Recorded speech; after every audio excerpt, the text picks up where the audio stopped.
আমি জানি তোমরা অনেকেই ভাবছো যে এত দেরি করে ভ্লগগুলো দেওয়ার মানে কি, তাহলে ভ্লগ করার দরকারই বা কি। আবার আমাকে অনেকে জিজ্ঞেসও করো, অনেকে পিঞ্চ করেও বলো যে এত দেরি করে ভ্লগ। দেখো, আমার বিয়ের 6 মাস পর থেকে আমি এই ইউটিউব ভ্লগ জার্নিটা স্টার্ট করি। তো তখন ভেবেছিলাম যে আমার লাইফে হয়তো কোনো কন্টেন্টই পাবো না ভ্লগ করার জন্য, কি ভিডিও বানাবো ডেলি লাইফে, এমন কি বা হয় আমার সাথে যে আমি সেগুলো ভ্লগ করব। কিন্তু যখন থেকে ভ্লগ করা স্টার্ট করি তখন থেকে বুঝতে পারি যে আমার লাইফে এত কন্টেন্ট, মানে আমার ডেলি লাইফে প্রত্যেকটা দিনের এক একটা অনুষ্ঠান যেগুলো কভার করা ইম্পসিবল হয়ে যায় আমার পক্ষে। তাও আমি চেষ্টা করি কিছু মেন পার্টগুলো ভ্লগে দেখানোর।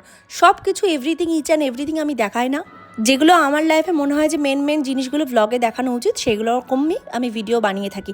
সো আজকে ছিল আমাদের বাড়িতে পুজো, মানে আমার কাকিমার ঘরে সরস্বতী পুজো। আগে আমাদের ঘরেও পুজো হতো, বাট এখন কাকিমাদের ঘরে পুজোটা হয়, সরস্বতী পুজো। আর এই হচ্ছে সরস্বতী পুজোর ভ্লগ। দেখো, পুজো হলুদ পাঞ্জাবি পরেছে, আমিও শাড়ি পরেছিলাম, অঞ্জলি দিয়ে পুজোটা শেষ হলো।